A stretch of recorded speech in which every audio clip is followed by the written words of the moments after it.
Elroy Mix, magandang hapon. So nandito tayo sa may Talumo River at saka ito yung NHC Bangkal Bridge, no. Papunta tayo ng Central Park Highway. No, isa itong alternative o solution, no, sa magiging daloy ng traffic. Ito ay papunta naman ng Coastal Road Talumo. So ito tapos na, nabuhusan na itong sidewalk. Ang susunod naman dito itong railings sa gilid. Ayan, no? So kita natin itong Talumo River, ito yung mga project ng revetment wall, no? Protection para dito sa mga kabahayan din dyan, no? So tatagos ito dun sa may Talumo bridge dyan, no? Dyan sa may Matina Talumo na bridge. So ito mga kapatid, dahil tapos na sila, so railings na lang. At ito pinopropose, sinimula na lang itong end up, no? Yung bagsak ng road. Kasi tatagos ito sa coastal road, no. So yan, no, yung nininisan nila, may gagawin pa silang proseso kasi itong lupa dito malambot dahil malapit nga sa tubig ang Talumo River, mga nipa. So may proseso yan, no. Lalagyan nila yan nandito ng RC pile o may pilote. So ibabaon nila yan dyan para talagang hindi siya basta-basta talagang magganon yung lupa pababa, no. Kung sa Bisaya pa, dili siya malusno o maunlod, no. So katulad sa coastal road dyan sa may Santa Ana, may mga prosesong ginawa dyan bago tinambakan nila.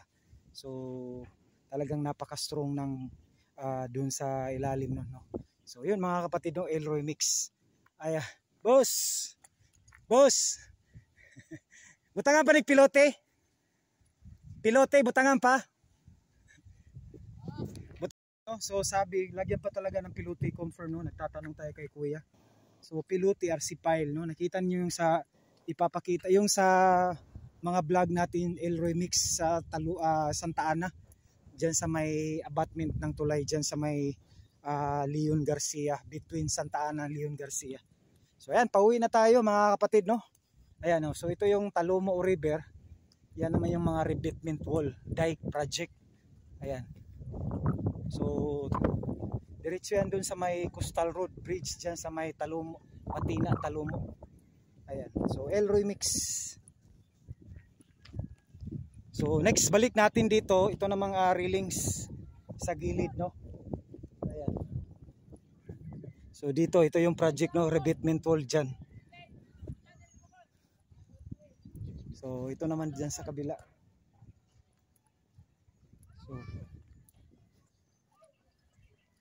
So dito, ito na yung NHC, papunta yan ng Central Park dyan sa highway. So galing dito, nasa mga, I think nasa 500 meters, sobra yung layo. So hindi natin alam kung papalakihan din yung kalsada dyan, no? So yan. So hanggang dito na lang tayo, hanggang sa sunod muli mga kapatid. Maraming salamat. And don't forget to subscribe, lalo na sa ating mga bago dyan, no. Paki-subscribe po, no, and hit the notify bell, no, para updated po kayo lagi, no, every time pag may upload tayong mga projects. Ayan. So ito na.